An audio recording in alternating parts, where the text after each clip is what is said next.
नमस्ते प्रणाम। मैं गोलू उर्फ नीतीश और आप सभी का स्वागत करता हूं वरदान आर्ट्स क्लास के एक और नए वीडियो में। दोस्तों, आज के इस वीडियो में हम लोग भूगोल को पढ़ने वाले हैं, जिसमें सबसे पहले हम भूगोल के महत्व को समझेंगे। उसके बाद जीवन पर भूगोल का क्या प्रभाव पड़ता है उसे समझेंगे और आगे इसी प्रकार से हर एक टॉपिक को समझेंगे। यदि आप इसका PDF प्राप्त करना चाहते हैं तो सिंपल आप कमेंट बॉक्स में PDF लिख सकते हैं। आगे देखिए, यहाँ पर भूगोल पृथ्वी और मानव जीवन के संबंध का अध्ययन है। आप यदि प्रकृति को समझ लेते हैं तो आप भूगोल को भी समझ लेते हैं। आप केवल तथ्य नहीं, यहाँ पर कंसेप्ट और केस इफेक्ट भी समझेंगे, जो कि समझना जरूरी है। प्रतियोगी परीक्षाओं में आपका यदि आधार मजबूत होगा तो आपसे टॉपिक भी आसानी से क्लियर हो जाएंगे। चलिए बिना किसी देरी के आगे बढ़ते हैं और हर एक चीज़ को समझने का प्रयास करते हैं। सबसे पहले हम लोग जीवन पर भूगोल का क्या प्रभाव समझ लेते हैं। इसमें कृषि का क्या योगदान है। कृषि इसमें मेन है। मिट्टी, तापमान, वर्षा, सिंचाई पर यह निर्भर करता है। यदि आपका मिट्टी सही है, उपजाऊ है, तापमान वहाँ का सही है, वर्षा, सिंचाई वगैरह सही से हो रहा है तो आपका फसल सही से होगा। और फसल यदि अच्छे होंगे तो आर्थिक विकास भी होना तय है। क्षेत्र बदलने पर फसल भी बदलती है। आप लोगों ने अक्सर सुना होगा कि पंजाब में कुछ और बुआई हो रहा है और हमारे बिहार में कुछ और, असम में कुछ और। तो यह सब होता है। हमारे ही क्षेत्र में अलग अलग जगहों पे अलग अलग चीज़ें होती हैं। जैसे हमारे यहाँ गेहूँ और मक्का बुआई हुआ है और राजस्थान में यहाँ पर अभी कुछ नहीं हुआ है। बिहार में की बात कर रहा हूँ। और वहीं पे अगल बगल में जाइएगा तो सब्जी वगैरह का खेती अधिक होता है। तो यह सब चीज़ें आपको देखने को मिलती है। यहाँ पर समझिए अर्थव्यवस्था, कृषि और प्राकृतिक संसाधन। कृषि में वृद्धि होगी तो आर्थिक विकास होना तय है। प्राकृतिक संसाधन यदि आपके पास हैं तो अच्छी बातें हैं। मानव बसावट, पुरानी सभ्यताएं होती थी, नदियों के किनारे जनसंख्या अधिक होते थे, आज भी है। ज्वाइनिया गांव उदाहरण के लिए बाढ़ की वजह से दह गया। उसके आसपास के क्षेत्र भी मतलब बाढ़ की वजह से तबाह हो गए, लोग उजड़ गए वहाँ से। कहाँ पर बाढ़ आना एक अनहोनी की तरह थी और वह पास में था। लेकिन इसके अलावा फ़ायदे भी हैं। जल उपजाऊ भूमि होती है, परिवहन आने जाने में कोई दिक्कत नहीं होता है। लेकिन इसके नुकसान भी होते हैं। आगे समझिए, हम लोग भूगोल के मंडल को समझ लेते हैं। स्थल मंडल यानी लिथोस्फीयर्स, ठोस बाहरी भाग जैसे चट्टानें, पर्वत, ज्वालामुखी भू आकृतियों का आधार माना जाता है। इसे चट्टानें, पर्वत, ज्वालामुखी को आप देखिएगा तो यह ठोस होते हैं, बाहरी भाग। आगे इसे देखिए वायुमंडल यानी एटमोस्फियर्स, वायु, पवन, वर्षा, मानसून। यदि वायु अधिक होगा तो तूफान आने की संभावना है। वर्षा अधिक होगी तो बाढ़ बनने की संभावना। मानसून यदि अधिक होगा तो सूखा आने की संभावना। मौसम व जलवायु के नियंत्रक हैं यह सब चीज़ें।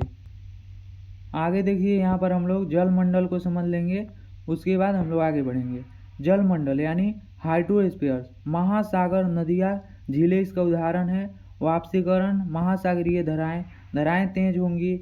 आप वहाँ पर आसपास में हैं, सुनामी आने वाला है तो आपका बाल ऑटोमेटिक पूरा खड़ा हो जाएगा। अगर गंजे हैं तो क्या होगा? नहीं होगा।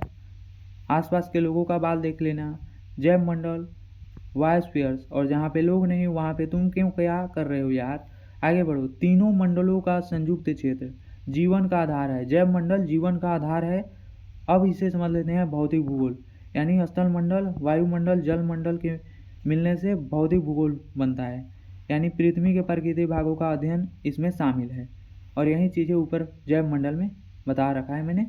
आगे देखिए, प्रकृति का आंतरिक भाग यानी रासायनिक आधार को समझ लेते हैं। भूपटल जिसे कॉस्ट भी कहा जाता है, मोटाई 34 किलोमीटर। अंदर जाइएगा धरती के तो 34 किलोमीटर के बाद आपको मिट्टी नहीं मिलेगा, यानी कि रहने लायक कोई भी जगह नहीं है। आज तक 12 किलोमीटर ही अंदर खुदाई हुआ है, 12 किलोमीटर, ठीक है। और इससे आगे नहीं हुआ है। इसके आगे मशीन ही ख़त्म हो गई, मतलब तबाह हो गई। महाद्वीपीय यानी SIAL, सिलिकॉन और एल्युमिनियम से बना महाद्वीपीय। जैसे हम लोग एक महाद्वीप पे हैं जिसे जम्बू द्वीप के नाम से जाना जाता है। भारत देश है हमारा।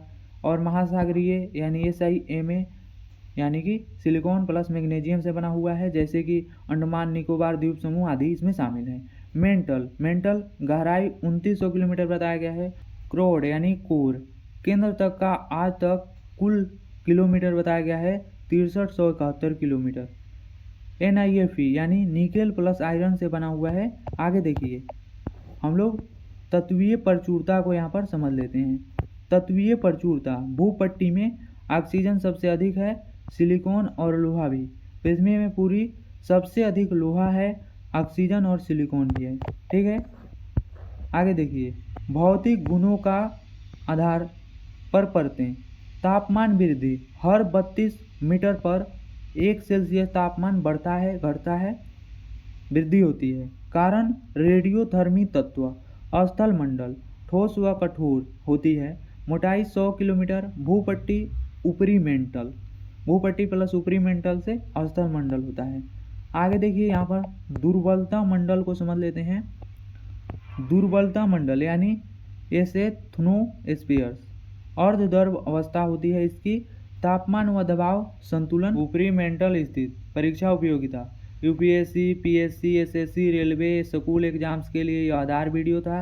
यदि आप इसी से जुड़े हुए जो इससे निकलते हैं टॉपिक, भूकंप, ज्वालामुखी, प्लेट टेक्टोनिक्स की नींव आदि, डायग्राम व MCQ दोनों समझना चाहते हैं जो आप सभी के लिए उपयोगी भी है, तो आप इस वीडियो को लाइक करके शेयर कर दीजिए। कोई भी कमेंट है तो कमेंट कर दीजिए। मिलते हैं किसी अन्य वीडियो में, तब तक के लिए जय हिंद, जय भारत एंड वंदे मातरम।